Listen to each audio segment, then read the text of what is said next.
Buenos días. Ánimo. Bueno, estamos iniciando la semana, ya pasó la semana difícil. Lo cierto es que sí se vivieron 10 días complicados por el tema de los aranceles, la decisión de imponer esos impuestos a las mercancías que se producen en México y se venden en Estados Unidos. Entonces sí fueron días difíciles, estuvo muy bien nuestra delegación en Washington y pues fueron buenos los resultados. Lo mejor es de que no entran en vigor esos aranceles el día de hoy y lo que cuenta en política pues es mantener principios y también los resultados. Entonces Marcelo Ebrard va a exponerles sobre este asunto y antes Alejandro Encinas va a darles a conocer lo que significa este día 10 de junio por los actos de represión de 1971 y cómo se recuerda este día haciendo el compromiso de que nunca jamás debemos de optar por el autoritarismo, por la represión, que siempre tenemos que ser respetuosos de la libertad de expresión, de la libertad de manifestación, del derecho a disentir, de la pluralidad, de no usar la fuerza y mucho menos la tortura, la desaparición, el asesinato de opositores. Borrar eso por completo, esa historia negra que tenemos que superar en una etapa nueva en este proceso de transformación que se está llevando a cabo en el país. Y por último, Ricardo Sheffield, como todos los lunes, nos va a dar a conocer el quién es quién en los precios de los combustibles. Entonces, si les parece, empezamos con Alejandro. Al final, preguntas y respuestas. Muy buenos días, tengan todas y todos. Con su autorización, señor presidente, pues efectivamente el día de hoy se conmemora el 48 aniversario de ese trágico jueves de Corpus Christi del 10 de junio de 1971. Y para hacer esta conmemoración, tener fresco en la memoria estos lamentables hechos con los que se pretendió aniquilar no solamente la disidencia del movimiento estudiantil, sino la disidencia y la libertad de opinión y expresión en este país, el presidente nos ha instruido que de cara al 50 aniversario que habrá de celebrarse en el año 2021, iniciemos un conjunto de rescates de espacios en donde se van a cabo las actividades de tortura y de exterminio de los hombres y mujeres disidentes al régimen en esos años. Por supuesto, son muchos y algunos han ido cambiando a lo largo del tiempo, algunos han sido demolidos, otros afectados por los terremotos que hemos sufrido aquí en la ciudad, otros se han vendido a particulares, pero tenemos una buena serie de estos inmuebles que lamentablemente fueron parte de la historia de terror de la Guerra Sucia. Y el día de hoy vamos a inaugurar un memorial en lo que fueron las instalaciones de la Dirección Federal de Seguridad, que durante esos años pues fueron uno de los lugares de desarrollo de este tipo de actividades ilícitas y autoritarias. Ese memorial se va a llamar Circular de Morelia, está en la calle de Morelia número 8, en la colonia Romita, y con él, si tenemos ahí la presentación y lo podemos hacer, presentar aquí a todos y todos ustedes, pues se pretende recuperar la memoria y documentar las graves violaciones a los derechos humanos que se cometieron ese año justamente en los sótanos de lo que fue la Dirección Federal de Seguridad y en particular el lugar donde operaba la Brigada Blanca, y con ello se busca dignificar a las víctimas y contribuir a rescatar la memoria colectiva. Pasan las dos siguientes, por favor. Para este proyecto va a presentar información sobre testimonios, material del Archivo General de la Nación para reconstruir los hechos, y al mismo tiempo se ha habilitado este sitio en el sótano del inmueble, en donde va a presentarse también una plataforma digital conocida como Memorial Virtual, que contendrá en gran medida los archivos que hasta ahora han sido desclasificados en el Archivo General de la Nación, aunque todavía existe mucha información reservada al respecto.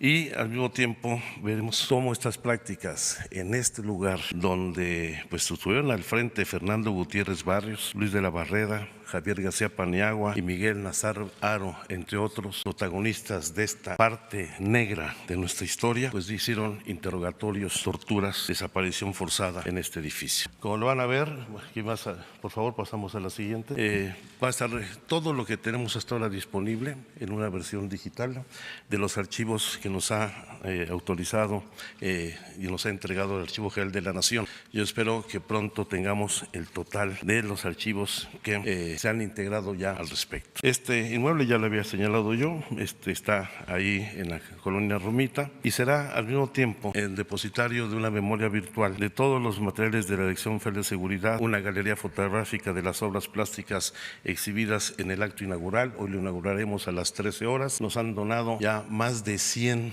obras pictóricas, gente que participó en los hechos de toda la época de la Guerra Sucia como parte de su contribución a la memoria, y se presentará el documental La herencia más dolorosa, de la cual presentaremos un corto, muchos le dicen tráiler, me gusta decirle corto, al final de mi intervención y antes de que intervengan dos de nuestros invitados que son testimonios vivos de lo que se vivió en esos lugares. En este sentido, vamos a seguir rescatando estos espacios de memoria. El siguiente serán los sótanos de la Secretaría de Gobernación. Hay un interés particular del señor presidente de que esto se lleve a cabo. Estamos en estos momentos haciendo los levantamientos topográficos y el rescate de este entorno, y seguramente en los próximos días daremos ya un informe al respecto. Yo les pediría que hiciéramos la presentación. Este es el video que se presentará, tiene en su versión original una duración de 20 minutos. Hoy simplemente vamos a presentar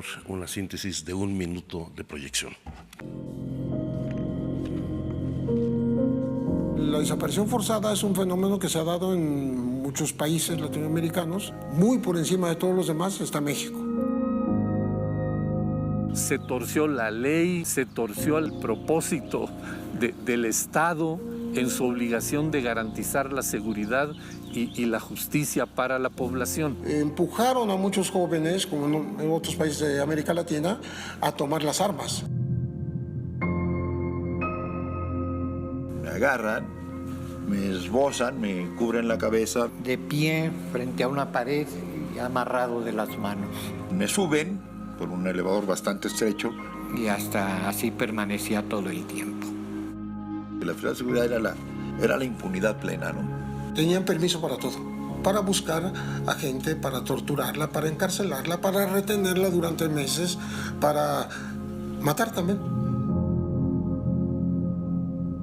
Bien, yo quisiera pedirle al maestro emérito de la UNAM, Alberto Híjar, y a nuestra compañera Marta Camacho, que son sobrevivientes vivos, son sobrevivientes de estos lamentables hechos, pasen aquí al frente y nos den un breve testimonio pues, para quienes vivimos esta tragedia. Yo en aquel entonces era estudiante en la Escuela Nacional Preparatoria y, como dijimos en aquel entonces, ya la fecha, 10 de junio, no se olvida. Se trata de liquidar ese nombre ignominioso de guerra sucia para, en cambio, mostrar la historia dialéctica de México, que no es solo la historia del Estado y las constituciones, sino las luchas populares que desde Yanga en la colonia, Guadalupe Victoria, el primer presidente de México que conservó su nombre guerrillero, y así está registrado en la historia, y los combatientes populares que le siguieron. Esto entonces es la historia de México, esa historia dialéctica de constante relación de estos movimientos desde abajo y a la izquierda para ir construyendo la nación. El memorial que hoy se inaugura, no me gusta memorial porque es muy gringo, el sitio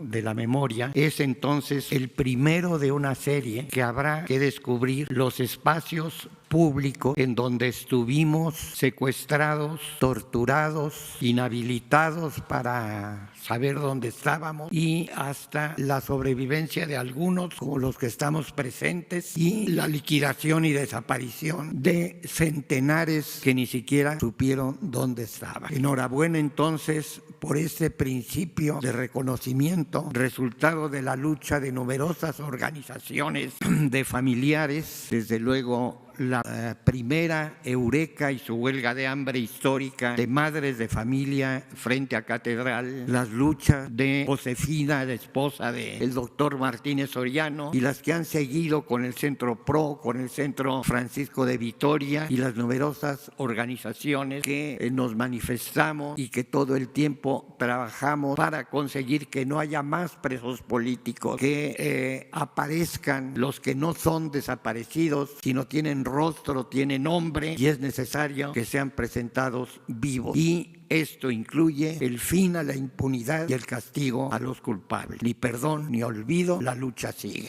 Buenos días, soy Marta Alicia Camacho Loaiza, académica de la Universidad Autónoma de Sinaloa.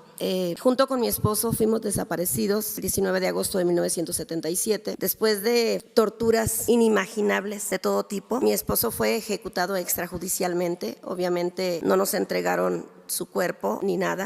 Yo fui obligada a parir en medio de golpes un hijo 40 días después de estar detenida. De los casos de Sinaloa, mi caso, por llamarlo de alguna forma, es el que tiene más evidencias. Les he dado nombres, domicilios en la FEMOS, que de nombre muy largo, pero de alcances nulos. Y hasta la fecha es increíble que de Sinaloa es el caso que tiene más elementos y todavía no logramos ni justicia, ni el rescate de la memoria, porque nos cerraron de nuevo los archivos del AGN, ni nada. Aquí la justicia transicional parece que está con los ojos cerrados o no existe, porque tenemos testimonios, yo les di nombres, hasta los domicilios de los perpetradores y todavía no alcanzamos justicia. Esperamos que en esta ocasión sí podamos alcanzarla. Y me uno también a lo que nos comenta el maestro. Vivos se los llevaron, vivos los queremos. Justicia, ni perdón ni olvido. Bueno, vamos a que Marcelo nos explique lo de el acuerdo que se tomó el viernes por la tarde-noche en Washington. Buenos días. Con su permiso, señor presidente, señoras y señores invitados, colegas. Bueno, informar respecto a los acuerdos llegados con Estados Unidos a la administración Trump respecto al tema de la tarifa y la migración. Primero diría que en lo que lleva este gobierno en estos meses, esta ha sido la más difícil o el momento más difícil en la relación entre México y Estados Unidos. Y la negociación fue muy difícil, muchas horas, muy tensa y en esencia lo que ocurrió es que la relación comercial y económica se subordinó a la diferencia sobre el tema migratorio. Eso no había ocurrido. Un objetivo primordial de la negociación fue entonces para nosotros, para la delegación mexicana, volver a separar las dos esferas. Es decir, que la esfera comercial y la relación económica siga su camino y que la esfera migratoria siga el suyo, como estábamos hasta antes de la semana pasada. ¿Qué provocó que esto ocurriese por parte de Estados Unidos? El número de personas que están llegando allá. Es decir, en el mes de mayo, así nos recibieron en la reunión con el vicepresidente, que fue también muy dura. Dura no en el sentido que fueran groseros o otra cosa así, sino muy dura en el sentido de que el tono era casi de ultimátum. Bueno, quitan el casi.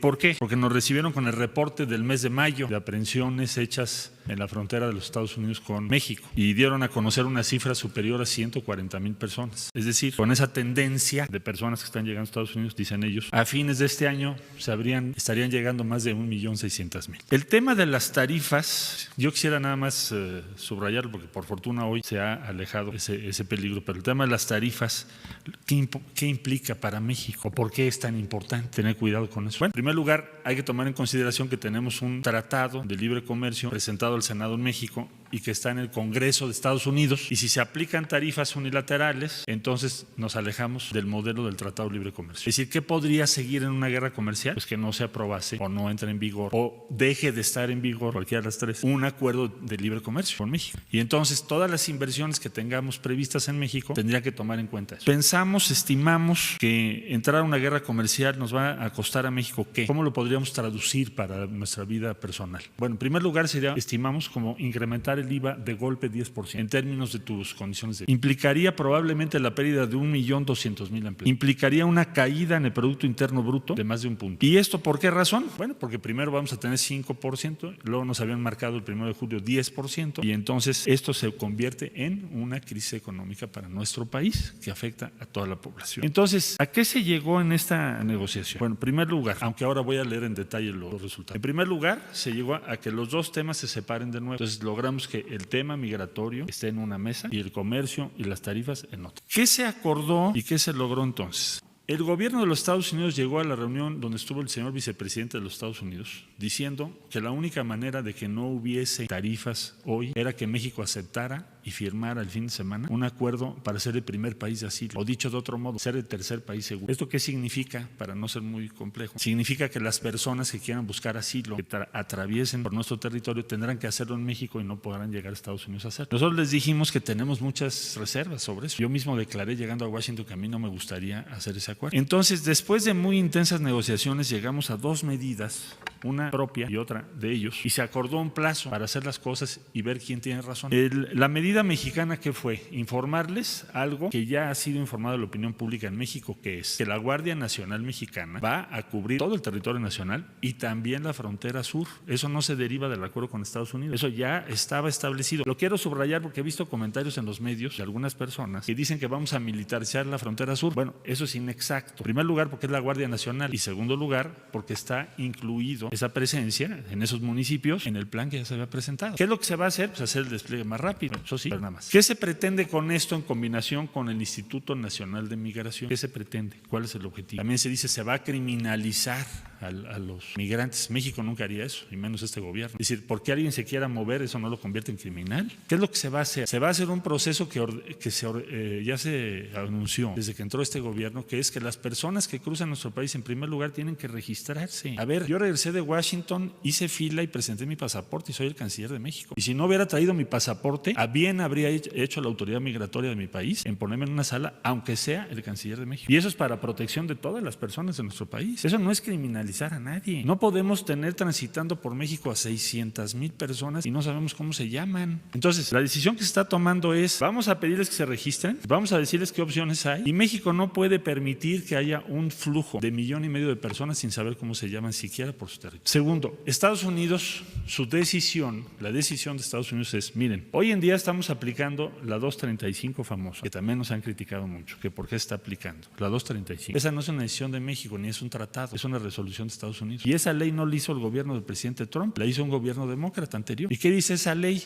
Persona que esté buscando o esté solicitando asilo de mi lado, ellos dicen que están saturados y que tienen miles y miles de personas, y a juzgar por las cifras que han dado, pues sí es verdad, porque si tienen 600,000 personas cuando antes solían tener 180,000, pues puede ser que sí estén saturados. Bueno, entonces lo que dijeron es, vamos a poner en México personas que ustedes puedan admitir para que terminen su proceso de asilo, y es lo que estamos haciendo. ¿Cuántas hemos recibido? Más o menos 10,000 personas, según se informó hoy en la mañana. Para aquellos que dicen que nos van a mandar cientos de miles, hay 10,000. ¿Y por qué estamos haciendo eso? Porque estamos comprometidos con que esa persona termine su proceso de asilo. ¿Por qué no los deportamos? Porque respetamos el derecho de asilo. ¿Por qué los apoyamos? Porque respetamos el derecho de asilo. Bueno, Estados Unidos nos dijo, lo voy a hacer en otros puntos. Bueno, entonces, ¿qué es lo que nosotros vamos a hacer? Pues hacer lo mismo. Es decir, vamos a permitir que esas personas terminen sus procesos de asilo. Esa es la medida que Estados Unidos tomó, la 2. Entonces, el punto 1 es de la Guardia Nacional, el punto 2 es la 235. Punto 3, lo explico porque hay tweets del presidente Trump y me dicen que sí hay acuerdos secretos, paralelos,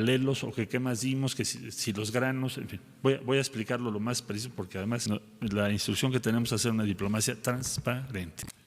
Ambas partes, dice, están de acuerdo en que en el caso de que las medidas adoptadas, cuáles, las dos anteriores que acabo de explicar, no tengan los resultados esperados, cuáles, que los números se estabilicen y vayan hacia abajo, entonces tomarán medidas adicionales. Ahora, ¿qué es lo que aceptamos nosotros? Dice, de ser necesario, México y los Estados Unidos, a fin de enfrentar los flujos migratorios irregulares y las cuestiones de asilo, continuarán sus conversaciones sobre los términos de otros posibles entendimientos. Voy a explicar. Ya les dije que en la reunión con el vicepresidente de Estados Unidos, ellos estaban insistentes en lo de tercer país seguro o primer país de asilo. Entonces les dijimos que yo creo que este fue el logro de la negociación más importante. Pues tengamos un plazo para ver si México y lo que está proponiendo tiene razón, y si no, nos sentamos entonces a ver las medidas adicionales que ustedes proponen y otras que pensamos nosotros. Por ejemplo, nosotros que pensamos que un sistema de distribución de responsabilidad sobre asilo tendría que ser regional, tendría que participar la ACNUR. ¿Por qué? Porque es evidente que en Centroamérica tenemos una crisis mayúscula. ¿Cómo se explica que haya este número tan inmenso de personas que están buscando? Esto ya es un éxodo. ¿Qué sucede en Centroamérica para explicar esto? ¿Cómo podemos organizar una respuesta razonable? Entonces, ¿qué es lo que nos comprometimos? A que si no tienen éxito las medidas que estamos proponiendo, tengamos que sentarnos a discutir con Estados Unidos y con otros países como cuáles, Guatemala, Panamá, Brasil. ¿Por qué? Porque a Brasil llegan los extracontinentales, Panamá porque ahí llegan cubanos y haitianos, Guatemala porque ahí pasan los hondureños y salvadoreños. Es un sistema regional. Entonces, ¿eso qué quiere decir? Bueno, nosotros confiamos en que las medidas que hemos propuesto tengan éxito, pero si no lo tienen, sí vamos a tener que participar en una discusión de ese tipo. No lo estoy ocultando. ¿Qué implicaría eso y por qué dice hoy el presidente Trump en un tuit que habría que presentarse al Congreso en México esos cambios? ¿Por qué dice eso? Porque se le dijo, yo se lo dije, incluso no a él, pero sí al vicepresidente, a los demás. México, si acaso estas medidas no funcionan y tuviéramos que participar en un modelo regional como el que acabo de explicar, tendríamos que presentárselo al Congreso. Es decir, yo tendría que ir al Senado de la República y decir al Senado de la República, oigan, las medidas que tomamos no funcionaron y lo que nos están proponiendo los americanos mexicanos es esto y esta es la discusión. ¿Y qué podemos hacer y qué no podemos hacer? O sea, no es una decisión del Ejecutivo, tendría yo que verlo con el Senado. Entonces, a eso se refiere. Esta declaración conjunta está firmada y sellada por nosotros. Esta es la que leí yo el día viernes. Y todo lo que se derive de esto yo les voy a estar informando puntualmente. ¿Cuándo o en qué fecha se va a hacer la evaluación? Dentro de 45 días. Aquí dice concluidas y anunciadas en un periodo de 90. Entonces a los 45 días tenemos que sentar las partes y decir, bueno, ¿tuvo éxito o no tuvo éxito? Si no tuvo éxito, ¿qué vamos a discutir? Y entonces ya yo informaría en detalle qué es lo que se va a discutir si es que no tenemos éxito. Pero evidentemente nuestro propósito es tener éxito. Ahora, otra discusión de nunca acabar, pero que finalmente acabó y se asentó, fue el compromiso del 18 de diciembre que firmamos con el Departamento de Estado, porque esa es la posición esencial de México, que se mandó en una carta al presidente Trump, que es que la única solución plausible y razonable es que hagamos un plan de desarrollo integral, mismo que ya se presentó. Yo lo llevé a la Casa Blanca. Ya fuimos a Alemania, Alemania ya lo respaldó, el canciller alemán. España ya emitió un comunicado que lo respalda también. Entonces, Estados Unidos dijo, voy a invertir 5.8 billones de dólares, de los cuales se han anunciado 350 millones de dólares en un proyecto en El Salvador, en el que estuvo ya presente el actual presidente de la República de El Salvador. Ese es el primer proyecto que se deriva de esto y de las gestiones de Salvador, claro está, directamente con Estados Unidos. Entonces lo que queremos es esto, este punto que para nosotros es obvio, pues para los Estados Unidos si pudiera, pues lo sacaban, ¿no? Pero aquí está también acordado por ellos y es público. Entonces, ¿qué ganamos? Resumen. Primero, pues no hay tarifas hoy. No hay una amenaza de tarifas en 90 días, o en 45 o en 30. Punto 2, migración se separa de comercio. Regresamos cada cosa a su mes. Si se juntan las dos, para nosotros es peligroso. Punto 3, en materia migratoria, lo que estamos nosotros tratando de demostrar es que lo que nosotros proponemos es mejor que otras alternativas que existen, por supuesto, pero tenemos que demostrar, tenemos que convencer, persuadir. Y debo decir que es la primera vez, cuando menos en lo que yo he visto, que las tarifas no se aplican, porque normalmente el presidente Trump anuncia las tarifas como un instrumento de política y es muy raro que las quite. Ha habido casos, pero casi siempre las imponen y después negocias. Aquí el peligro, ¿cuál era? Que ahorita estuviéramos con tarifas y de todas maneras tener que discutir el tema migratorio. Eso no se dio. Y finalmente, que tenemos la oportunidad de demostrar que tenemos razón en un tiempo, no indefinido. Pero ese tiempo lo convenimos mutuamente. Ellos querían que se firmara el domingo otra cosa totalmente diferente. Pero eso es lo que está aquí. No hay ninguna otra cosa que no sea esto que acabo yo de explicar al mayor detalle posible. Día 45 es la evaluación y si no logramos los resultados, tendríamos que participar en discusiones para un acuerdo que incluya el retorno de solicitantes de asilo bajo una perspectiva regional. Es todo un tema técnicamente, pero solo quería yo informarles que esto es exactamente en lo que está. Muchas gracias y desde luego en las preguntas. ¿Abrimos ya las preguntas o hay otro? ¿Una vez o esperamos a...? Es que si no luego se les pasa. Bueno, empezamos de izquierda a derecha. Allá atrás, por favor. Ahorita, un segundo. Sí, buenos días. Canciller, preguntarle por un lado, bueno, que nos explicara lo de los productos agrícolas a que se refiere el presidente Trump y por otro lado, no se ganó solamente tiempo con estos 45 días. ¿Será suficiente para disminuir los flujos migratorios? ¿Hasta cuándo se va a desplegar ya la Guardia Nacional para empezar con esta seguridad o si ya empezó? ¿Y qué es lo que veríamos, cuál es su meta en 45 días que se busca lograr mediante este plan? Sí, muchas gracias. Bueno, es que el viernes, jueves, miércoles de la semana pasada, mi horizonte de tiempo eran 2 días. Entonces, si tú me dices ganamos 45, se me hizo buenísimo, porque eran 2 días. 3. Y además el tiempo en contra, porque la tarifa del día 10 ya estaba prevista. Bueno, pues ¿qué tengo que hacer? Pues voy a tener que hablar con las organizaciones, con los compañeros de los países centroamericanos, porque nosotros siempre hemos sido solidarios con ellos. Es más, el Plan de Desarrollo Integral de Centroamérica, México es el que lo ha presentado en todo el mundo, hasta la Casa Blanca. Entonces, ¿qué vamos a pedirle a los colegas de Centroamérica, a las organizaciones migrantes, a todas las compañeras y compañeros que tenemos, que le ayuden a México, para que demostremos, si queremos un programa de desarrollo en Centroamérica vigoroso, demostremos en 45 días que sí vale la pena, que lo podemos hacer entre todos. Es lo primero que vamos a hacer. Lo segundo, me preguntas de la Guardia Nacional. Bueno, según se informa por las autoridades correspondientes, esto ya tiene una base, ya están instalados una base. Lo que se va a hacer es ampliar los números. Yo no tengo las cifras exactas, pero seguramente en el transcurso del día las podemos dar. Y el despliegue más importante tendrá que ser de migración, que son los que tienen la facultad principal. La función de la Guardia Nacional pues, será de apoyo, complementar a los agentes de migración, pero también tendrá que haber otra serie de actividades que ya iremos anunciando, que vamos a ver con el señor presidente en el transcurso del día de hoy, que tienen que ver con atención de salud, educación y otros temas. ¿En 45 días se busca disminuir o se busca mostrar que funciona? Tiene que disminuir, porque si vuelve a aumentar, a ver, el mes de abril fueron 110,000, si no mal recuerdo, y el mes de mayo fueron 140,000, pues sí. Entonces el número ha ido creciendo muchísimo, con lo cual se vuelve un tema mayor en Estados Unidos. Y nada más preguntar preguntarle por el tema de los productos agrícolas también. Mira, yo creo que él se refiere, porque no existe fuera de esto que acabo de explicar, quiero ser muy claro, fuera de esto que yo acabo de explicar, no hay ningún acuerdo de ninguna especie que no se haya dado a conocer. Todo esto que estoy diciendo se dio a conocer desde el viernes, solo que lo estoy detallando. Pero eso es lo que acordamos, es decir, es un acuerdo migratorio. Lo comercial no está en este documento. Ahora, ¿a qué se refiere? Yo creo, ¿qué está pensando él? Nosotros dijimos en la mesa, a ver, el impacto de la tarifa es de 5%. Esto lo presentamos oficialmente. La caída del Producto Interno Bruto sería de 1.12 puntos este año.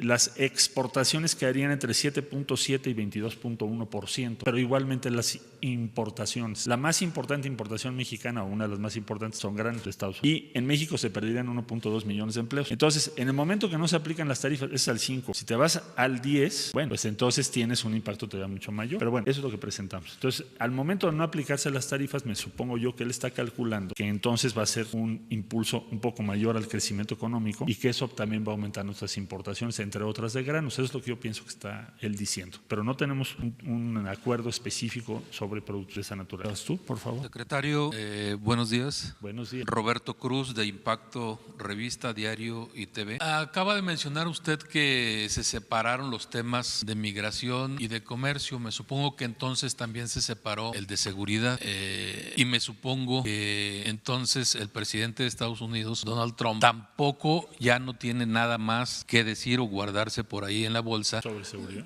Sobre lo que nos acaba usted de decir y sobre lo que él acaba de decir que va a revelar. Con lo que usted nos comenta, entonces ya no hay nada más que él pueda revelar. Ahora bien, con este paso que se dio ante Estados Unidos, y como decía Calderón, pues haya sido como haya sido, suponemos entonces que Estados Unidos pues también aceptó algunas cosas. En este acuerdo, Estados Unidos echa para atrás su amenaza de muro. Estados Unidos se compromete a frenar el tráfico de armas de Estados Unidos a México. Estados Unidos se compromete a consumir menos droga de lo que consume. Esas serían mis preguntas. Tengo otra pregunta, es otro tema, es sobre seguridad. Lo que acaba de ocurrir sobre Norberto, el joven universitario, no sé si la haga ahorita, presidente, o al rato. Muy bien, preguntas. Soy breve contigo. Bueno, el mayor riesgo para México, como ya expliqué yo, fue y es el tema de las tarifas y que se cancele, se suspenda o se deje para otra ocasión el acuerdo comercial con México. Entonces, lo que se logró es que la tarifa no se aplique. Eso ya de entrada es para nosotros muy importante. Ahora, lo segundo, el punto del desarrollo en Centroamérica, fíjense bien lo que estamos diciendo. México no pidió para sí. No hay ningún punto que diga que a México le den dinero, que a México no sé qué. Que hay otros temas que podríamos plantear, pero no planteamos eso. Planteamos y lo aceptó el gobierno de Estados Unidos. ¿Qué dice?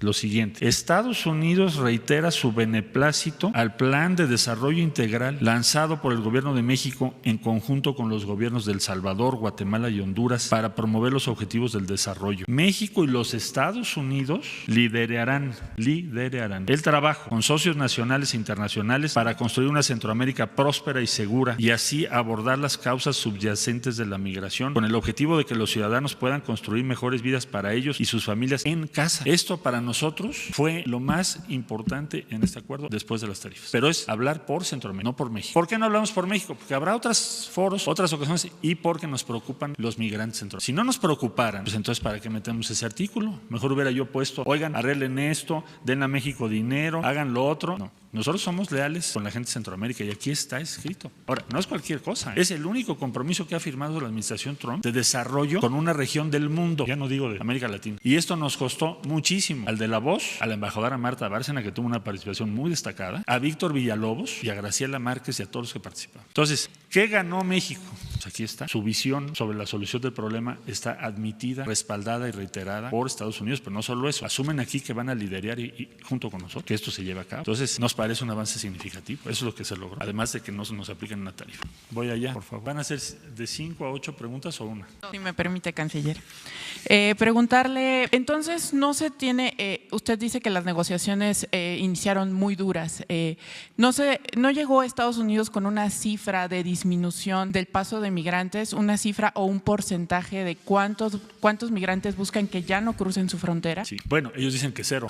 Digo que cero, que no pasen por México. Pero evidentemente yo creo que esa es una posición imposible, muy difícil. Entonces, a ver, en la primera reunión que tuvimos, nosotros planteamos que se podría reducir el flujo de manera más o menos apreciable, importante, en 5 meses. ¿Por qué 5 meses? Porque el presidente Trump en su tuit de la tarifa nos había manejado 5 meses. ¿Te acuerdas? 5, 10, 15, 20, 25. Desde luego que una tarifa de 25 es un colapso de la economía mexicana, sin duda.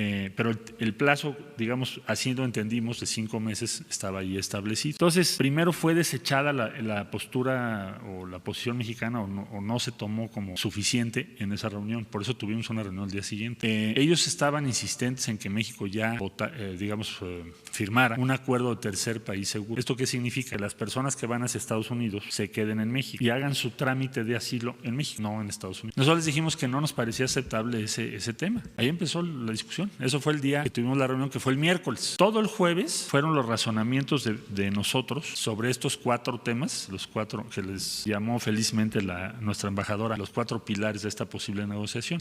Entonces, eso fue todo el jueves. Hasta el viernes dijimos, bueno, a ver, aquí hay una cosa. Si lo que nosotros decimos funciona, entonces ayúdanos en Centroamérica a que haya mejores condiciones de desarrollo. Y ya lo que importa no es el medio para lograrlo, sino el fin, que es que el flujo migratorio tenga números razonables. Ellos dijeron, bueno, si no funciona tu medida, entonces tú vas a tener que discutir la que yo propongo. Se nos hizo un trato razonable. Es decir, si nosotros tenemos razón, pues ya salimos adelante. Si no tenemos razón, tenemos que volver a hacer una ronda de conversaciones y negociaciones para buscar otras medidas. Especialmente, ¿cuál van ellos a proponer? Pues esa, el primer país de asilo. ¿Qué es lo que nosotros decimos? Tiene que estar ACNUR, tiene que ser regional. Eso fue lo que dijimos en la mesa. Todo esto que estoy diciendo es lo que se acordó. No hay otra cosa. Yo les dije claramente ahí, por eso lo menciona hoy el presidente Trump, que si tuviéramos que llegar al escenario de que las medidas que nosotros tomamos no funcionan, cualquier cosa que acordamos, yo tengo que ir al Senado de la República. México no puede hacer acuerdos que no sean del conocimiento del Senado de la República. Y por eso lo dice hoy, porque se lo subrayé, se lo dejé muy claro al equipo negociador del presidente. Entonces, en 45 días, México no tiene un compromiso ya firmado de reducción de migración específico. Es decir, está abierto todavía en 45 días o sea, a no negociación. Tengo una cifra, porque si hubiese una cifra la habría yo puesto aquí. Es lo que estás tú preguntando. Si hubiera una cifra que yo tengo que lograr, aquí estaría. Pero no hay una cifra. Es de que tenga, como lo pusimos,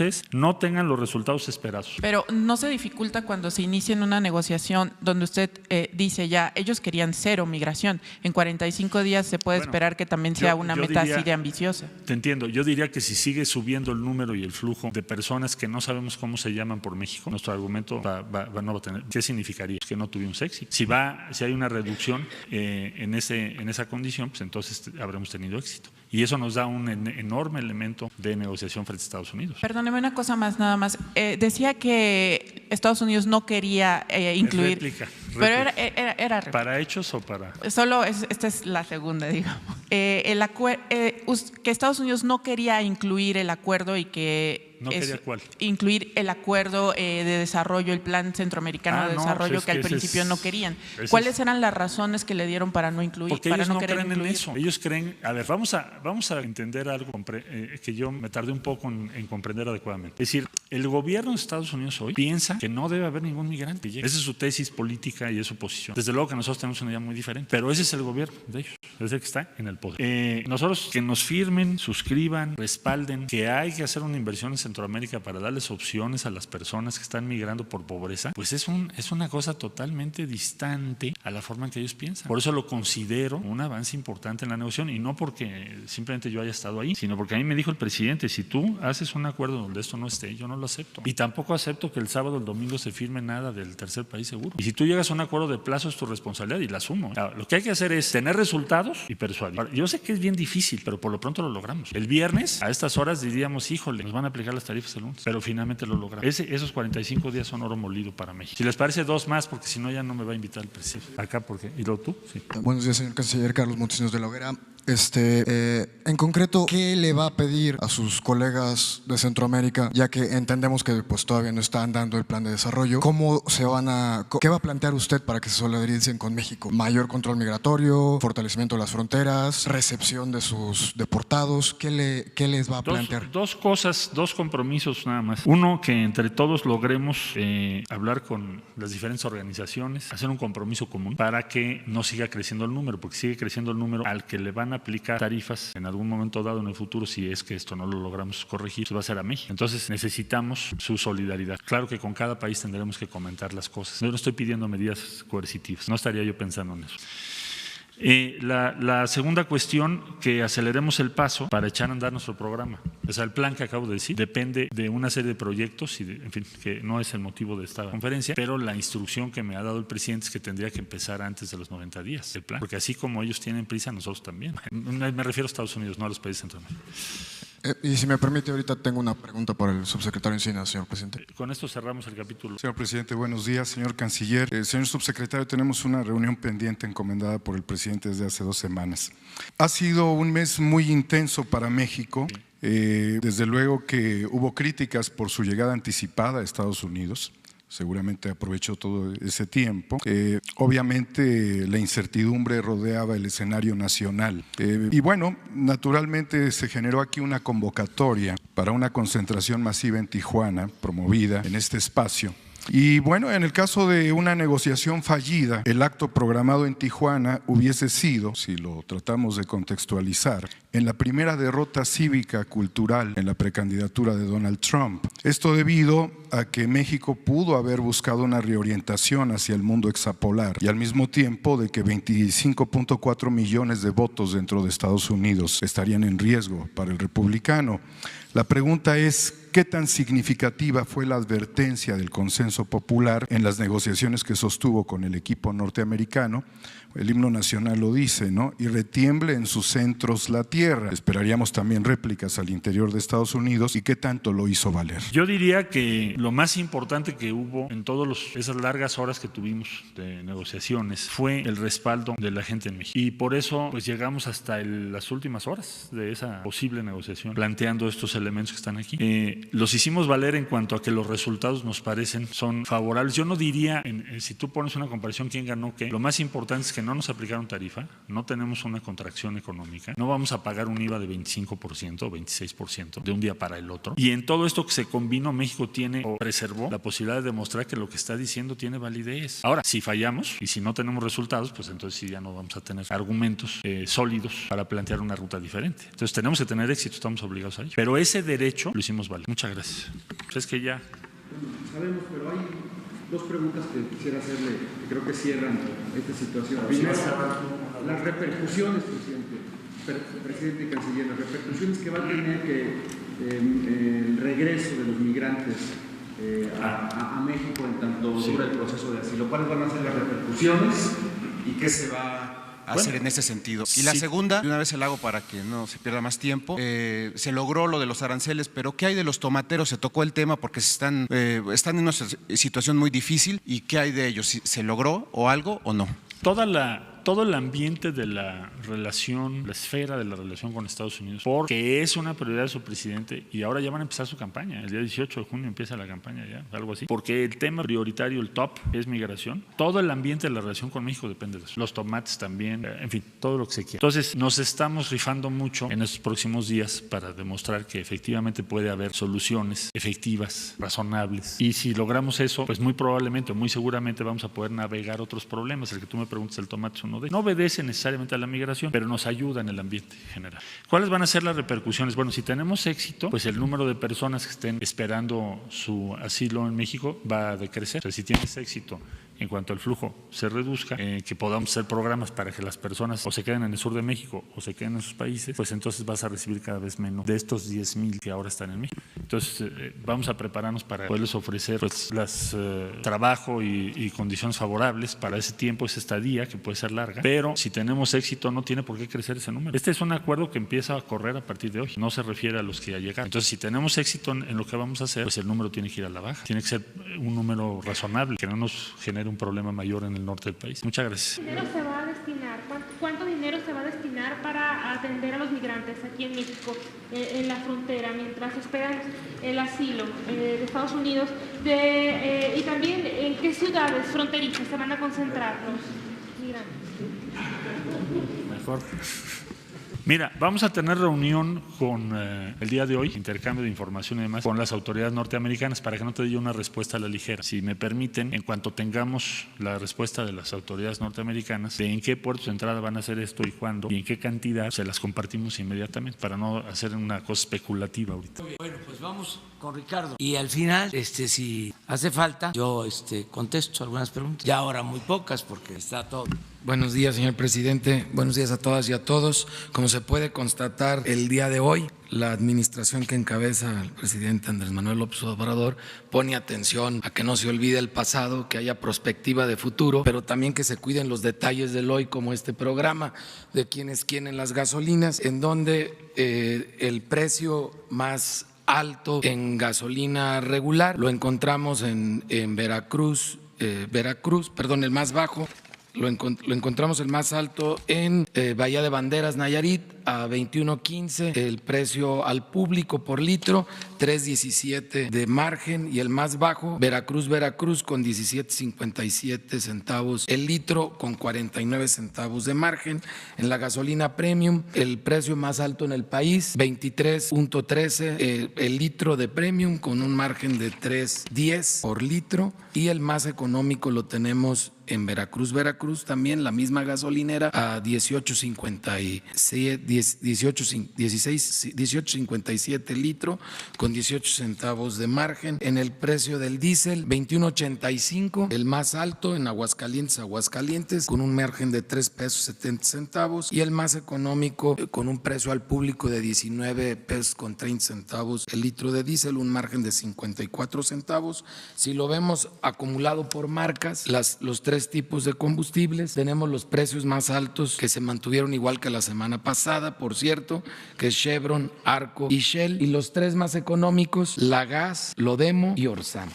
En general, estabilidad en el mercado, porque los precios muy similares a la semana pasada, con poca variación. En las acciones de verificación, en esta semana no encontramos ningún rastrillo como la semana pasada, que está en proceso la denuncia que se presentó ante la Fiscalía General. Se hicieron las 125 verificaciones y cabe hacer notar que 46 verificaciones se realizaron con la asistencia y el apoyo de la Policía Federal Preventiva, en donde 5 gasolineras, y pasan el siguiente, 5 gasolineras no volvieron a permitir en segunda ocasión la verificación. Cuando fuimos solos no lo permitieron, volvemos ahora acompañados de la Policía Federal Preventiva y ahora realizamos 41, pero 5 nos vuelven a impedir la verificación. Estas 5 gasolineras que nos impidieron por segunda ocasión la verificación es una en Tamuín, San Luis Potosí,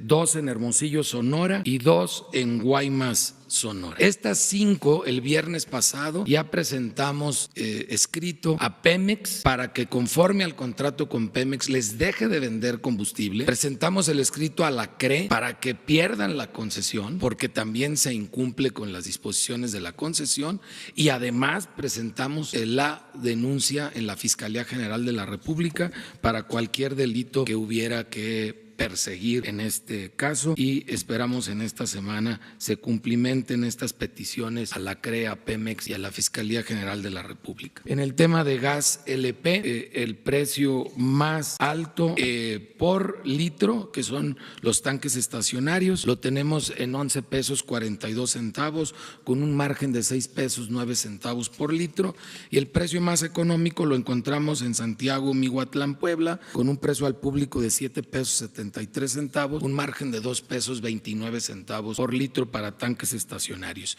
Y en el caso de los cilindros, que la próxima semana presentaremos el resultado del operativo de verificación de las condiciones físicas de los cilindros, el precio más alto lo tenemos en Torreón, Coahuila, a 21 pesos 15 centavos el kilo, con un margen de 10 pesos 94 centavos. Siguen muy altos los márgenes en este tipo de presentación del gas LP, y el más económico lo tenemos por kilo en Saltillo, Coahuila, a 14 pesos 59 centavos por kilo, con un margen de 3 pesos 98. Y si vemos el conjunto de las principales distribuidores de gas LP en el país, los precios más altos los tiene Grupo Pagasa, Tomsa y Grupo Nieto, mientras los más económicos podemos constatar que los tiene Grupo Mavarac, Humberto Garza y Gascom. Es todo, señor presidente. Muchas gracias. ¿Sí? ¿Hubo algún impacto, Rocío Méndez, Noticias MBS, después de que se eliminó este subsidio a la gasolina premium? Gracias. En esta semana no notamos ninguna variación, como ustedes lo pueden constatar. Bueno, pues la verdad es que no somos pitonizos, no nos corresponde a nosotros estar haciendo proyecciones al tema. Nosotros hacemos verificaciones en campo, son 10,000 productos y servicios que monitoreamos a través de quienes quieren el precio. Solo reflejamos hechos que están sucediendo en el mercado. Ya veremos la próxima semana qué reflejan los números. Ricardo, si no mal recuerdo, si la cifra no me falla, ya son en todas estas semanas de ejercicio alrededor de 50 gasolineras o un poco más de 50 gasolineras que no se han dejado verificar en todas estas semanas. Me has platicado tú, Ricardo, de esta situación difícil, no solo de que no se dejan verificar, sino la situación de los verificadores en cuanto a que son amenazados, intimidados, levantados, etcétera. Yo les preguntaría, ¿habrá un esfuerzo desde el Ejecutivo para que no se les dé tantas oportunidades a los empresarios, a los gasolineros, y que no se dejen verificar? Es decir, porque ahora la primera es que se les cobra una multa que a veces ni paga. La segunda, la fuerza pública, que ya vimos y tú lo estás diciendo ahora, tampoco sirve porque van con la fuerza pública y se siguen negando a verificar. Y la tercera es ya dejar en la mesa de Pemex y de la CRE la posibilidad de que dejen o no de operar. La pregunta es, ¿habrá un esfuerzo desde el Ejecutivo, desde la Presidencia, desde la Procuraduría, para que se acompañe de un esfuerzo legislativo y los gasolineros desde la primera vez que no se dejan verificar inmediatamente se les retire la concesión? Estamos hablando de 12,500 estaciones de servicio en el país, alrededor de 330 después de enero, febrero y marzo, que se tuvo el combate frontal al huachicol, que dio muy buen resultado, como informó el señor presidente. 330 no volvieron a abrir. De las que quedan, efectivamente son menos de 60 que se han negado a ser verificadas, y estamos hablando de más de 2,000 gasolineras ya verificadas en este semestre. Entonces el número es relativamente bajo, y de estas casi 60 son 5 nada más que se da un segundo paso porque ni con fuerza pública respondieron, y este segundo paso pues ya es definitivo, pues van a dejar de estar operando. Yo creo que es muy importante que respetemos el Estado de Derecho y vamos agotando las diversas instancias que la ley y la norma establecen para dar esa seguridad jurídica a todos, no solo a los consumidores, sino también a los proveedores de bienes y servicios. Y en el caso de, como efectivamente comenté en una entrevista contigo, donde encontramos en enero y febrero múltiples ocasiones, sobre todo en Tamaulipas, Michoacán y Sinaloa, de presencia de personas con armas de alto calibre en las gasolineras, afortunadamente en estas últimas semanas ya no nos hemos enfrentado a este fenómeno. Entonces yo veo que va habiendo un avance. Creo que es importante respetar la ley, y respetando la ley vamos poniendo en el lugar a cada quien. Como dice el señor presidente, ese frijol con gorgojo hay que ir separando. Los gorgojos no son la mayoría y los vamos separando y vamos procesándolos conforme marca la ley.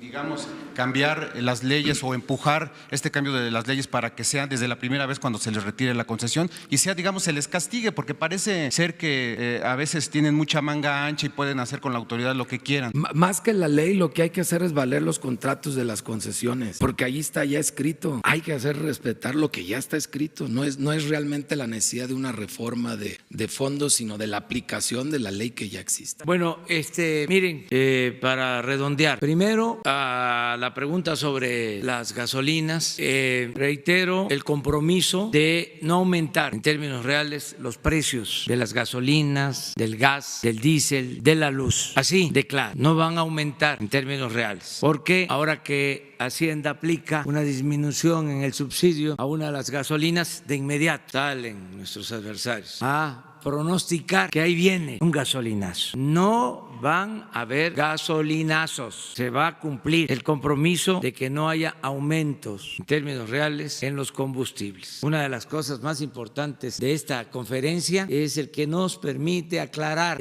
rumores, calumnias, todo lo que inventa el conservadurismo y sus voceros. Entonces, eso lo quería dejar muy en claro. 2, decir que se hace el compromiso, que es algo sublime, de no utilizar nunca, jamás la fuerza, la represión para detener las expresiones de inconformidad contra el gobierno. Nunca más el autoritarismo, la represión en México. Esto lo dejo de manifiesto en un día que se recuerda un acto de represión, que no se va a olvidar. Eso es importante. Nosotros no vamos a torturar a nadie, no van a haber desaparecidos, no se va a mandar a asesinar a nadie. Este es un gobierno respetuoso de los derechos humanos, del principal derecho humano, el derecho a la vida. No es un gobierno autoritario como los que existieron lamentablemente en nuestro país. Y lo tercero es decir que estoy muy contento, satisfecho con el acuerdo que se alcanzó con el gobierno de Estados Unidos. Muy contento, feliz, porque evitamos una crisis económica, financiera. No era una cosa menor. Los técnicos, los economistas, hasta los que no nos ven con buenos ojos, sabían del impacto que iban a tener los aranceles, la aplicación de estas medidas unilaterales injustas en todos los factores de la economía, todas las variables macroeconómicas y desde luego en cuanto a la afectación en inversiones, en empleos. Todo esto se evitó, por eso estoy contento. Es cosa de imaginar cómo se estaría iniciando esta semana con la aplicación de aranceles. No he visto, porque no he tenido tiempo, pero voy a revisar el comportamiento de los mercados y de la situación de nuestra moneda. Y estoy seguro que se va a apreciar a partir de este acuerdo. Ahí está, del viernes a la fecha, como 40 centavos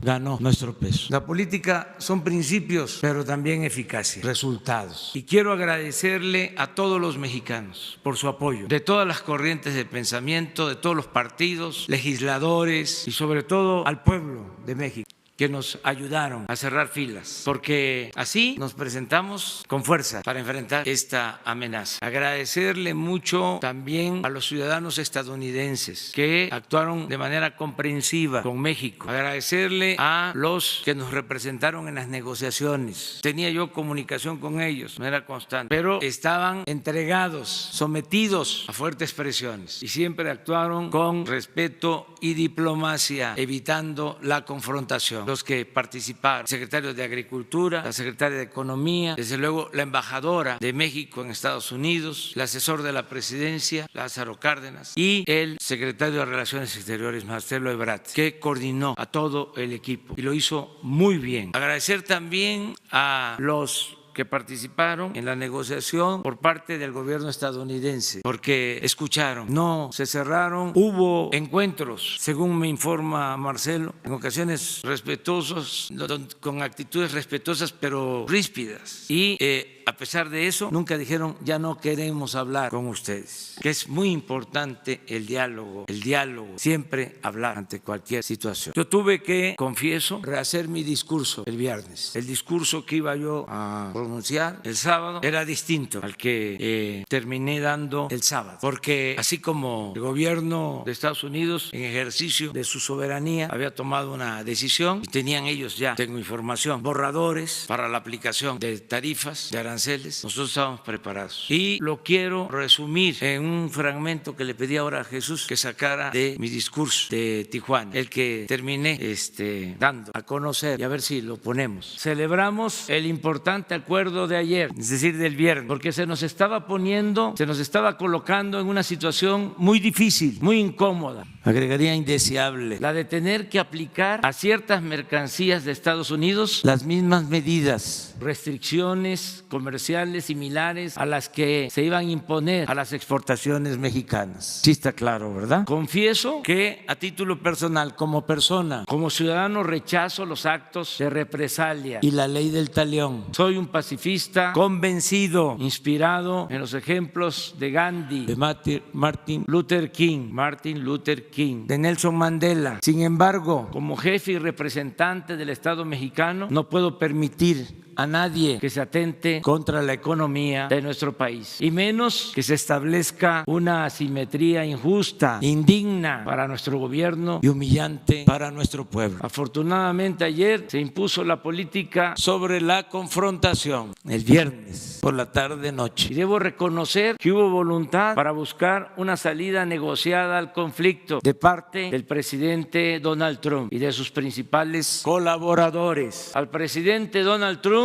por eso, lo repito, no le levanto el puño, sino una mano abierta y franca. Y le reiteramos nuestra disposición a la amistad, el diálogo y la colaboración. Y agrego, por el bien de nuestros pueblos. Esta es la esencia del discurso del sábado. Quiero también aclarar que hablé por teléfono con el presidente Trump y aun cuando la evaluación comienza en 45 días, yo propuse, y así está en el acuerdo, que cualquier decisión que se tome se haga en un plazo de 90 días. Esto es importante y es demostrar que se puede atemperar el flujo migratorio sin el uso de la fuerza, respetando los derechos humanos, con programas de apoyo a la producción y al empleo para que la gente no se vea obligada a emigrar, que la migración sea opcional, no forzada. Esa es nuestra apuesta y vamos a demostrar que sí se puede. Hoy tengo una reunión con ese propósito, con miembros del gabinete, para reforzar toda la política de desarrollo, de bienestar y de atención a migrantes. Y les vamos a estar informando. Y estoy optimista y estoy seguro de que no van a haber represalias, porque no van a haber motivos de ningún tipo. México va a seguir siendo un país con oportunidades para la inversión, para la creación de empleo, sobre todo un país justo, un país libre, un país soberano. Entonces es hoy un buen día, iniciamos la semana de otra forma. Tampoco crean que no dormíamos, estábamos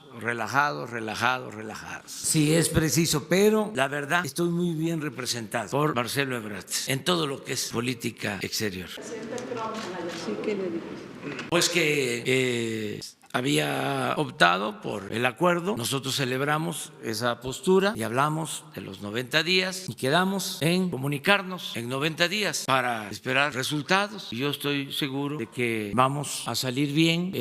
México es un país con mucho prestigio en el concierto de las naciones y nuestro pueblo se portó a la altura de las circunstancias. El pueblo de México es mucha pieza. Imagínense que indígenas, campesinos, obreros, empresarios ayudando. Tengo que agradecer aquí a empresarios que se manifestaron en apoyo. El presidente del Consejo Coordinador Empresarial estuvo todo el tiempo en Washington ayudando, Carlos Salazar, porque se habla de nuestra delegación gubernamental, pero hubo una delegación del sector privado encabezada por Carlos Salazar, presidente del Consejo Coordinador Empresarial. También agradezco mucho el respaldo de los gobernadores, de los legisladores, de los presidentes municipales. La verdad, mucha unidad. Y ayer, antier, en Tijuana, también agradecí el apoyo de los medios de información en el país, porque se abrieron los espacios, hubieron medios que llamaron a cerrar filas, a pesar de diferencias, porque la patria es primero. ¿Cómo no voy a agradecer eso? Ni siquiera voy a hablar de los que en uso de sus derechos, de sus libertades, hicieron cuestionamientos, porque no fue eso lo que prevaleció, fue más la solidaridad de los mexicanos. Y decirles, hoy iniciamos la semana en una circunstancia distinta y vamos a cumplir los compromisos y vamos hacia adelante. Sí, 3, porque ya me tengo que ir exactamente a la reunión para que no fallemos. A ver. Presidente, y aprovechando que está también el secretario Marcelo Ebrard, ya se iba. Bueno, hace algunos años, a principios del 2000, ustedes enfrentaron una situación muy parecida y realmente la resolvieron, la inseguridad. Hoy encontraron el cuerpo del joven Norberto Ronquillo, secuestrado hace una semana, era alumno de la Universidad del Pedregal.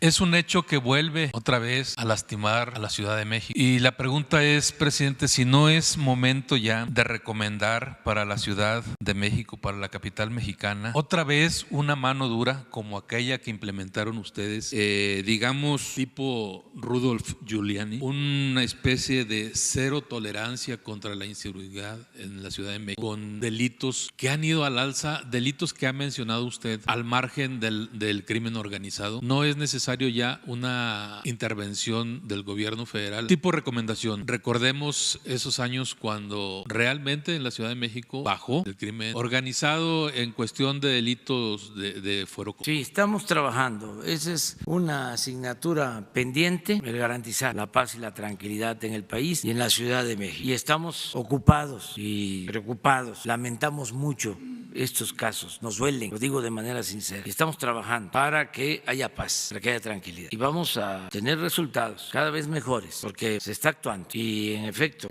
cuando estuvimos en el gobierno de la ciudad, se logró reducir la incidencia delictiva y se mantuvo durante mucho tiempo los los gobiernos que yo encabecé, luego con Alejandro Encinas, luego con Marcelo Ebrard. Ahí están los resultados. Bajaron los homicidios, secuestros, robo de vehículos, robos en general y desgraciadamente en los últimos tiempos, no en todo el gobierno anterior, en el Distrito Federal, ahora Ciudad de México, no en todo, en los últimos años se descuidó la atención en materia de seguridad y aumentó la incidencia delictiva. Por eso ahora se tiene más problemas, pero ya se está atendiendo. La jefa de gobierno todos los días, Claudia Sheinbaum, está trabajando en esto, está haciendo lo mismo que hacíamos y que seguimos haciendo ahora en el gobierno federal. Todos los días se está reuniendo temprano para atender esta demanda justa de los ciudadanos, de que haya tranquilidad en la Ciudad de México y en el país. En eso estamos. Dos más. Jefe del Estado mexicano, Carlos Pozos, reportero de Petróleo y Energía. Algunos mexicanos se sienten orgullosos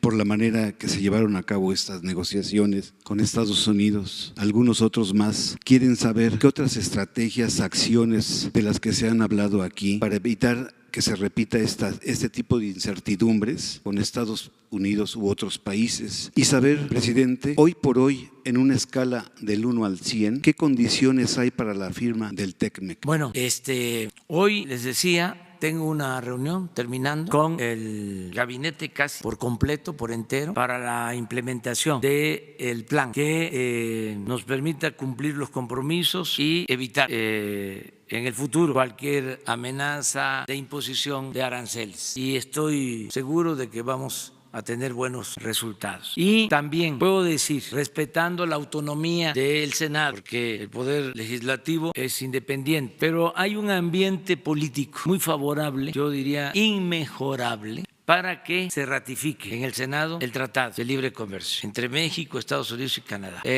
Tengo la información que en una semana van a tener ellos un periodo extraordinario al que ya convocaron y me han informado que el primer tema que se va a tratar es el de la ratificación del tratado. Y puedo asegurar de que en una semana o la semana próxima se va a ratificar por parte del Senado mexicano el Tratado de Libre Comercio. Esto va a ayudar también mucho. Lo vamos a hacer primero, con todo respeto, que en Canadá y que en Estados Unidos. Esto va a significar que estamos cumpliendo con los compromisos y va a ser una muy buena noticia en México y en el mundo. Terminamos con... Buenos días. Hans Salazar de ZMG Noticias, Twitter, Zócalo Virtual. Yo quiero preguntar, presidente, respecto a lo de hoy, 10 de junio. ¿Qué le respondería a la demanda de justicia por las represiones de, por mencionar solo 68-71, Guerra Sucia, con una acción concreta de su gobierno? ¿Tiene contemplado algo? Bueno, ya se ha comentado aquí la apertura de los espacios, el rescate de los espacios,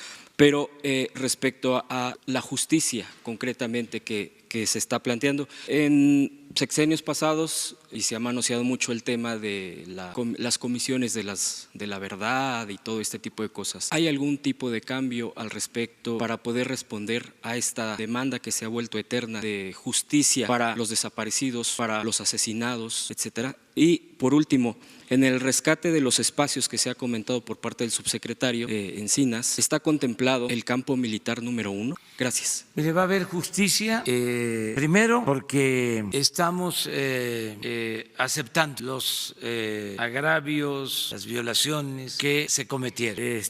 Segundo, porque estamos haciendo el compromiso de nunca más optar por el uso de la fuerza. Y tercero, porque se van a revisar las denuncias y se va a promover de que se castigue a responsables. No hay impunidad. En este gobierno se acaba, porque se acaba la corrupción y la impunidad. Entonces, Alejandro Encinas tiene esa encomienda y él podría ahora explicarles sobre esto de la justicia, de cómo lo están tratando y qué se está haciendo. Son muchos temas pendientes, pero en todos los casos no va a haber carpetazo, son expedientes abiertos. Por supuesto que vamos a continuar con todas las investigaciones sobre los crímenes cometidos en el pasado. Más aún, en la Comisión Nacional de Búsqueda hemos integrado un área especializada para el esclarecimiento de la verdad y atender la demanda de todas las organizaciones y las familias y los propios agraviados para atender esta situación que data de más de 50 años en algunos casos, y en todos aquellos casos donde tengamos la posibilidad de acreditar las responsabilidades, de lindar las responsabilidades,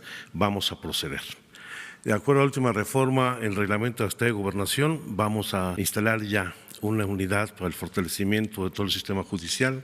Dentro de esta estaremos discutiendo los temas vinculados con la justicia transicional y justamente es el área que estará encargada del conocimiento de la verdad de los hechos en el pasado. Sí. Los gobiernos anteriores quisieron cerrar el caso de los 500 desaparecidos en Guerrero. ¿Va a ser política de esta administración en este sentido? El fin de semana fueron liberados 15 presos políticos del CECOP, del Consejo de Ejidos y Comunidades Opositores a la Parota en Guerrero. ¿Se va a reunir usted con ellos? ¿Están pidiendo reunirse con usted? Ya tuvimos comunicación el mismo sábado, particularmente para generar las condiciones de que esta liberación no genere mayores tensiones en el municipio de Acapulco, particularmente en la región de Cacahuatepec y esta parte donde se encuentra el proyecto, se encontraba el proyecto de la Parota, y esperemos que esta liberación ayude a crear un clima de pacificación y entendimiento para no continuar con la confrontación entre las propias comunidades de esta región.